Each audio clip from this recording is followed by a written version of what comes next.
Al-Bahili bakal tahu kalau nanti beliau mengikuti prosedur kemudian ditarik akan masuk Islam. Enggak. Beliau sama sekali enggak tahu, Pak.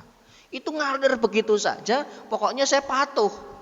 Saya patuh dengan amirnya, pemimpinnya, pengadilan, saya jalankan, saya ada melanggar, ya saya salah, saya mundur.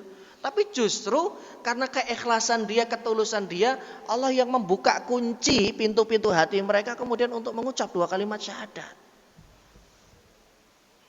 Jadi seperti itu. Terlepas kita menjalankan akhlak itu sesuai dengan Nabi SAW, terlepas menang atau kalah, tetap kita pemenangnya, walaupun di dunia tertunda. Karena sejatinya akhlak yang baik ini akan kita bawa bahkan ketika kita terbujur di alam barzah. Seperti itu. Wallahu alam, bisa jadi generasi berikutnya, bisa jadi generasi berikutnya. Dan satu lagi, ini tidak jauh dan tidak akan keluar dari yang namanya ujian dari Allah Subhanahu wa taala. Pertanyaan kedua mengenai as-salahu. Dari situ kita tahu bahwa para sahabat pun ternyata enggak faham semua makna syar'i yang diinginkan oleh Nabi. Apakah dengan ini kemudian terpecah menjadi 73, salah satunya adalah perbedaan penafsiran. Jadi Bapak, ada kaidah dalam memahami Quran, ada kaidah dalam memahami hadis. Kaidah. SOP-nya sudah digariskan oleh para ulama. Kalau kita berjalan sesuai dengan SOP ini, perbedaannya itu tidak akan terlalu signifikan. Perbedaannya hanya masalah furu'iyah saja. Hanya masalah fikih ibadah. Laki-laki kalau kita sudah ngaji lebih dalam, kita bisa membedakan mana yang sahih, mana yang lemah, dan mana yang hasan. Itu nanti kita akan lebih jelas lagi. Dan mana yang maudhu', mana yang palsu. Maka kaidah dalam memahami Quran itu adalah menafsirkan Quran dengan ayat Quran. Ada ayat Quran yang masih mujmal, yang masih global, kemudian ditafsirkan juga dengan ayat Quran. Yang kedua, menafsirkan Quran dengan hadis Nabi SAW. Karena beliau diutus untuk menjelaskan isi Quran. Yang ketiga, menafsirkan hadis Nabi dengan ayat Quran. Ketika Allah berfirman, wa aqimus sholata wa atuz zakah, dirikanlah sholat, tunaikanlah zakat. Apakah di Quran dijelaskan tata cara sholat? Enggak. Zakat dijelaskan zakat mal berapa, zakat ternak berapa? Enggak. Dari mana kita dapat? Rasulullah yang pada saat itu diutus menjelaskan isi Quran. Nah, kalau kita ngikuti alur ini, kalaupun toh terjadi perbedaan, enggak sampai metal gitu loh. Enggak sampai perbedaan itu signifikan sekali.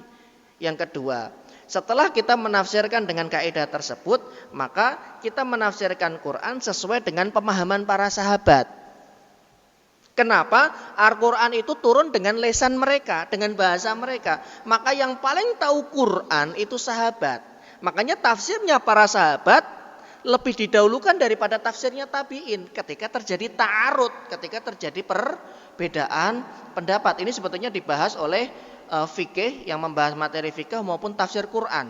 Karena ini kalau kami dulu belajar di Libya, ini adalah materi usul, materi muqaddimah. Semester 1, semester 2 kita bahas ini. Sebelum kita bahas tafsir, sebelum kita bahas fikih, kita bahas madkhalnya dulu. Madkhal itu apa?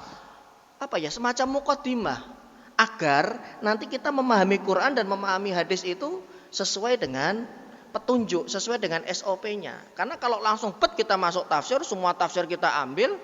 Karena kan ada tafsir yang penulisnya itu, mohon maaf, fahamnya itu berbeda, faham Syiah. Apa kita ambil kemudian tafsir dari ulama yang berfaham Syiah? Wah, ngeri nanti. Bisa menafsirkan ayat mengenai poligami dengan ditafsirkan semau dia, oh poligami berarti ini tafsirnya adalah diperbolehkan kita untuk nikah mut'ah, kawin kontrak. Dasarnya adalah surah An-Nisa. Fankihu ma tabalakum minan nisa'i mathna wa thulatha wa ruba. Maka dari sini para ulama tafsir menafsirkan bolehnya nikah mut'ah. Loh, kok begini? Lah jelas penulisnya orang yang berfaham Syiah. Begitu. Nah, kemudian kalau kita tidak menemukan dari generasi para sahabat pembahasan mengenai ayat tersebut, kita ambil generasi kedua, tabi'in. Murid-muridnya para sahabat. Oh, ternyata tabi'in seperti ini menafsirkan ayat Quran. Kemudian kalau kita tidak menemukan, kita ambil di generasi berikutnya, tabi'ut tabi'in. Ustadz, boleh nggak kita mengambil dari qaulnya Imam Syafi'i, Imam Ahmad, kemudian Imam Abu Hanifah dan yang lain? Boleh, karena beliau mengambil sumbernya dari 3 generasi terbaik daripada umat ini. Maka siapapun yang mengambil sumber dari 3 generasi terbaik dari umat ini, kita bisa mengikuti. Karena mustahil kita bisa cross check langsung 3 generasi terbaik dari umat ini. Contoh, ada ulama namanya Sa'id bin Musayyib. Ini seorang ulama tabi'in. Dari mana kita tahu madhab beliau, sudut pandang beliau mengenai sebuah ayat? Kalau kita tidak mencarinya, menggalinya dari murid-murid beliau, ya salah satunya adalah imam 4 madhab itu. Maka kita membutuhkan keahlian beliau untuk bisa mengetahui sudut pandang terhadap ayat Quran maupun hadis yang pernah dipelajari oleh Sa'id bin Musayyab, Mujahid bin Jabr, kemudian muridnya Ibnu Abbas namanya Ikrimah rahimahullah ta'ala, yang itu beliau juga, Ikrimah itu ada 2, Ikrimah bin Abi Jahal yang sahabat, satu lagi adalah seorang tabi'in yang itu adalah muridnya Ibnu Abbas. Ada juga namanya Mujahid, yang beliau ini pernah belajar tafsir dengan Ibnu Abbas 2 kali atau 3 kali. Membacakan tafsir di hadapan Ibnu Abbas, ayat ini maknanya ini, ayat ini sababun nuzulnya ini, dan kemudian diiyakan oleh Ibnu Abbas. Makanya kalau kita buka Ibnu Katsir, waqala Mujahid, ini adalah pendapat yang diikuti oleh Mujahid. Ya itu benar memang, karena beliau adalah muridnya Ibnu Abbas. Nah, kalau SOP ini kita ikuti, aturan ini kita ikuti, insya Allah kita tidak akan menjadi golongan yang 72 yang disebutkan oleh Nabi SAW. Karena firqah itu banyak loh Pak. Firqah itu ada banyak. Ada Qadariyah yang menafsirkan takdir, menafikan takdir. Bahwa mereka ada Qadariyah, nanti ada lagi Jabariyah. Loh kok bisa beda Ustadz? Berarti beda dalam memaknai takdir. Bedanya itu pada masalah usul. Jadi dalam masalah perkara pokoknya saja mereka kaidahnya sudah berbeda dengan para sahabat. Mereka mengatakan bahwa manusia itu dilepas dengan sendirinya. Tidak ada campur tangan Allah Subhanahu wa taala. Contoh, ini saya geser ini Pak ya. Ini ada 2. Ayo tebak-tebakan. Ini saya majukan atau ini saya mundurkan, atau saya geser kanan atau saya geser kiri. Kan benar kan, setengah jam kan? Ayo Pak, tebak-tebakan. Ini nanti akan saya majukan, mundurkan, geser kanan atau geser kiri. Udah Bapak tebak saja. Majukan Ustaz? Enggak Pak, saya mundurkan. Salah kan Bapak? Nah, Qadariyah mengatakan ini Allah enggak tahu. Allah baru tahu setelah saya mundurkan.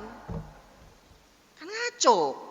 Lihat terus dikemanakan hadis riwayat Imam Muslim dari Ibnu Mas'ud bahwa Allah telah mencatat semua takdir makhluk hidup itu 50.000 tahun sebelum langit dan bumi diciptakan. Ini 6:30, jam 7 Bapak nggak tahu ada kejadian apa. Bisa jadi sampai rumah istrinya belum masak, atau istrinya merasa ayah kan sudah makan tadi di masjid, dapat sarapan pagi, jadi kita masaknya agak nanti. Tapi bisa jadi istrinya sudah masak, Bapak nggak tahu, kecuali Bapak pegang handphone kemudian WA. Tapi Allah tahu jam 7 nanti kejadiannya apa. Ini Qadariyah. Mereka menafikan takdir, bahwa manusia itu dilepas sama Allah. Allah itu baru tahu setelah saya menggeser. Coba, apa kayak gitu dikatakan berakhlak? Mengatakan Rabbnya Jalla Jalalu baru tahu setelah kejadian. Ini bukan khilaf. Ini perbedaan yang sudah pada masalah perkara usul pokok. Karena rukun iman yang 6. Ada lagi sekte mengenai takdir, Jabariyah namanya. Kita itu dipaksa sama Allah untuk mengikuti takdir. Apa dasarnya? Itu sudah ditakdirkan semuanya 50.000 tahun sebelum langit dan bumi. Jadi kalau kita kemudian gak sholat, ya memang takdirnya gak sholat. Loh kok gitu? Lah iya kan sudah dicatat sama Allah. Kalau kita zina, ya memang takdirnya sudah zina kayak begitu. Rusak kan Pak? Rusak. Rusak sekali faham ini. Bagaimana pemahaman yang benar mengenai takdir ini? Semua sudah Allah ciptakan dan sudah semuanya Allah tetapkan. Tapi kita diberikan oleh Allah pilihan untuk memilih. Dan pilihan yang kita pilih itu sudah diketahui oleh Allah dan tidak akan pernah lepas dari takdirnya Allah. Wa ma tasya'una illa ayyasha Allah. Apa yang kalian kehendaki dan kalian lakukan itu sudah sesuai dengan kehendak Allah Subhanahu wa taala. Makanya ketika Allah kemudian ngetes Nabi sallallahu alaihi wasallam dengan mengutus malaikat Jibril dan malaikat yang membawa gunung kota Thaif, itu Allah sudah tahu Nabi akan milih siapa, Pak. Loh, tapi kenapa kok harus diberikan pilihan itu? Ini Allah pengen nunjukin, ini loh kualitas nabinya kepada malaikat Jibril dan malaikat yang membawa gunung dan kita sebagai umat beliau. Nih loh, kalau kayak begini kan kalian tahu. Kalau nggak ada ujian seperti ini, kalian nggak tahu seperti apa akhlak Nabi kalian. Tapi dengan adanya ujian ini, kalian tahu akhlak Nabi kalian itu seperti ini. Itu mengenai iman kepada hari akhir. Nanti ada lagi iman kepada Rasul, iman kepada malaikat. Itu kalau sudah berbeda dalam masalah usul ini, pokok rukun Islam dan rukun iman, ya nanti begini Pak, jauh banget. Pada akhirnya kemudian dia menyandarkan semuanya kepada takdir. Saya tuh nggak nikah ini kan atas perintah Allah, atas kehendak Allah. Ya udah saya manut saja. Nggak begitu juga keles. Tetaplah cari jodoh. Tetaplah berusaha untuk minta tolong dong saya dikenalkan sama mbaknya yang itu kok kayaknya rajin kajian sering. Saya nggak mau pacaran, mau nggak, saya ingin membina rumah tangga. Ternyata qadarullah gagal, ya sudah dicoba terus. Pada akhirnya kemudian Allah sudah tahu di umur berapa kita akan menikah. Tapi Pak, ikhtiar kita yang masyru' itu berpahala. Tuh kan enak. Usaha kita yang tidak melenceng dari agama selama itu masih dalam koridor, usaha kita untuk mendapatkan sesuatu itu berpahala di hadapan Allah Subhanahu wa taala. Kalau sudah urusannya masalah usul, masalah perkara pokok, masalah perkara tauhid, kalau berbeda baru ini kemudian melencengnya akan jauh. Ya kali Pak, kemudian kita bilang Allah itu memaksa kita untuk berzina. Naudzubillah dong. Itu ucapan orang-orang musyrikin Quraisy loh. Ya kalau lausya Allahumma asyrakna kata mereka kan kurang ajar. Ya kalau Allah mau kita nggak nyembah berhala ya pasti kita nggak nyembah. Ketika kita nyembah berhala berarti Allah maunya begini. Terus ngapain Allah ngutus kamu Muhammad? Ini kan kurang ajar namanya. Seorang manusia mengatakan kalimat itu kepada Rabbnya Jalla Jalaluh. Nggak seperti itu. Anda diuji dengan adanya berhala. Udah, Rasul masuk. Ayo penerimaannya seperti apa? Kami nggak mau beriman. Ya udah itu pilihan Anda. Karena la ikraha fiddin, mereka tidak dipaksa untuk masuk Islam. Pilihan Anda itu nanti akan menjadi penentu surgakah atau nerakakah yang akan menjadi tempat kembali. Allah tidak pernah memaksa. Ada minuman keras, ada susu.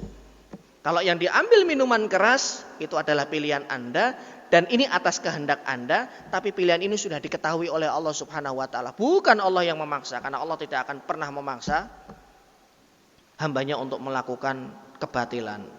Begitu. Jadi mau saya lanjutkan lagi sampai jam 7 itu bagaimana? Jazakumullah khair, pertanyaannya bagus. Kalau nggak ditanya begini, ini kan nggak keluar. Karena terkadang memang ya husnus soal nisful ilmi kalau kata dosen saya. Pertanyaan yang bagus itu akan membuka ilmu yang harusnya nggak disampaikan pada akhirnya kemudian disampaikan. Saya tutup dulu, nanti saya kembalikan kepada MC. Wallahu a'lam bishawab. Subhanaka Allahumma wa bihamdika asyhadu an la ilaha illa anta astaghfiruka wa atubu ilaik. Assalamualaikum warahmatullahi wabarakatuh. Waalaikumsalam.